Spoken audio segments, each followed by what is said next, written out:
I've heard of ghosts and UFOs and things that don't make sense, and miracles and spooky stuff that keep you in suspense.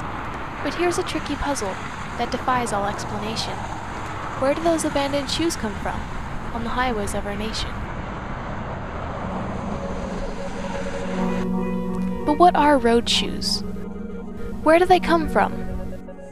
We've assembled a team of trained professionals to go out on a fact-finding road trip to find out. Meet the team. There's Jason, the driver and head researcher. Where do people see these shoes? Well, I've seen them all over the place, usually alongside the road. I've seen them in several different states, all kinds of weather. They're just everywhere. Then there's Claire, the casual road shoe enthusiast. How long has this been happening? Is this a new phenomenon? Well, no, it's not just anything new. It's been happening for many, many years. You know, it dates back to Jesus. It dates back to when God first created man, or when the first bagel was created, you know? And Gus. He just tagged along for, fun. Gus, why shoes? Why shoes? Why shoes? Why not other things? Why not toasters? I don't know. But I'd rather see shoes than pants on the road.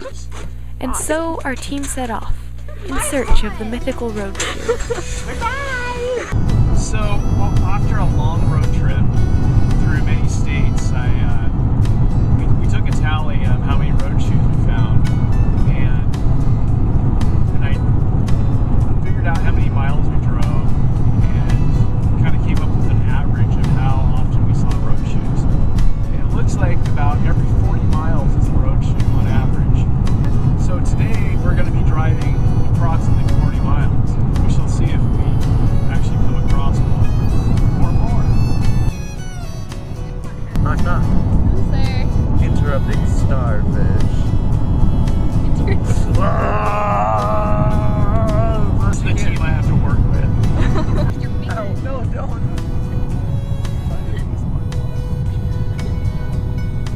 Don't do it. Shoe! Did you see a shoe?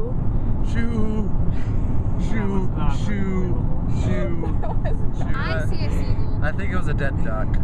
It's not just shoes alongside the road. Shoes are just the most interesting things. I mean, I've seen kiddie pools, toilets, a D-sized battery alongside the road. There's all kinds of crap alongside the road. I saw a shoe once, and it was on the side of the road. That's all I have to say. Shoe! Oh, I gotta mark that down. One. I'm taking tallies and drawing the shoes, so that we know what kind of shoes people throw out of their cars or drop. Not my notes. Would you like to see my notes? I would like to see your notes. Have we seen any shoes yet? No, not yet. Just have to hold it really still. What is a road shoe? A road shoe? Well, they're shoes that you find in the middle of the road, and they're just like there. They're just there. Well, I think they're just shoes on the road. Road shoes are these shoes that fell on the road. Cinderella. That's a famous road shoe. Most famous of all. Okay, you got this, Claire, and you know if you don't win, you know. And have you ever seen one? Yeah, actually a couple times. Yeah? But I'm usually not really caring because they're just shoes. No. No, you've never seen one? Unfortunately, no. Well, sure I have. I'm a hick. We see them all the time. I wonder how many other shoes are out there that you just don't see alongside the road. They're down in the ditch, or They're left all alone. There's no one there to love them. Where do you think they come from? Some random moron who's just like, oh hey, I only want one shoe, so here you go. And it's just there. Trunks, not all the way closed, and there's shoes in them. Poof. People that don't have shoes anymore?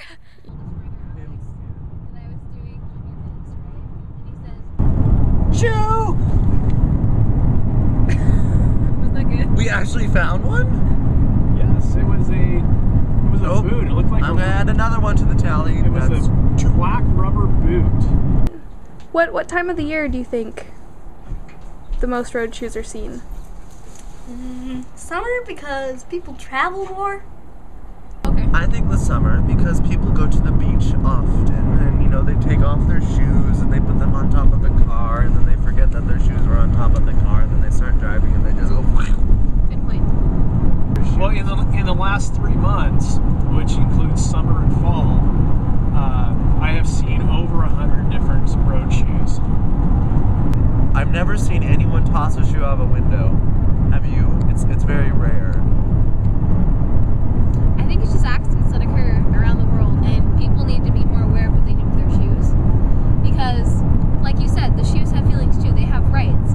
They just don't want to be left on the side of the road. You're the reason why my self-esteem is so high. This is minus 10 self-esteem. There's a guy out of, I believe, Florida that's been documenting them. He uses Google Maps and with the GPS coordinates of where he's taking the pictures of the road shoes. So he has this detailed map of all these shoes across the southeast. Pretty cool stuff.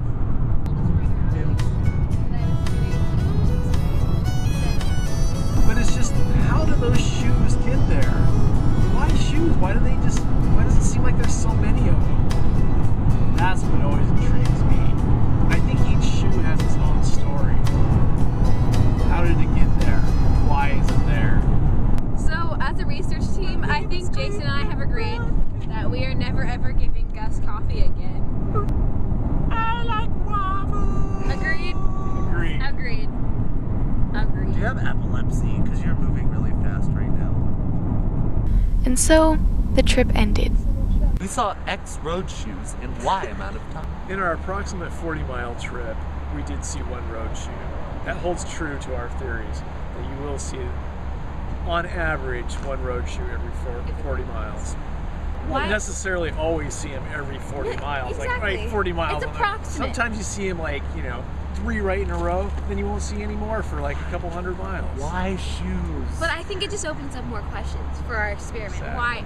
Why are there road shoes on the side of the road? How Why did they there? get there? Why there?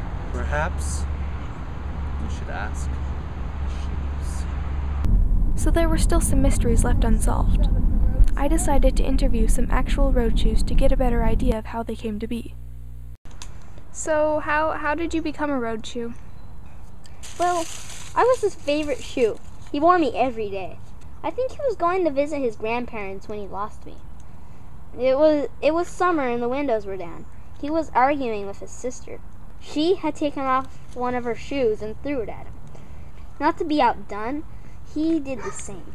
Unfortunately, his older sister was smart enough to duck, and I've been on the road ever since. I was pretty worn out, even before I landed on the road. My laces were torn before the cars ran me over. They never kept me tied tight enough. It was summer, it was hot. The windows were open, and they had their feet propped up out the window. When we hit that bump in the road, I wasn't tied tight enough to hold on. I've been a road shoe since then. Well, man, it's not like I became one. It was a choice. I mean, like, I wanted to do it. I wanted to be free. I wanted to be out on the road. I wanted to experience life. I wanted the wind blowing through my shoelaces. I wanted the rain hitting on my tongue, man. But you're a flip-flop. Hey, man, somebody's got a dream. After all this, all we've really discovered is that most road shoes became road shoes by accident. But not always in the same way. Each road shoe has a unique story behind it, its own personality, its own mystery. And so I fear the case of the abandoned shoe will remain to some extent. Another of life's great mysteries, an unexplained event.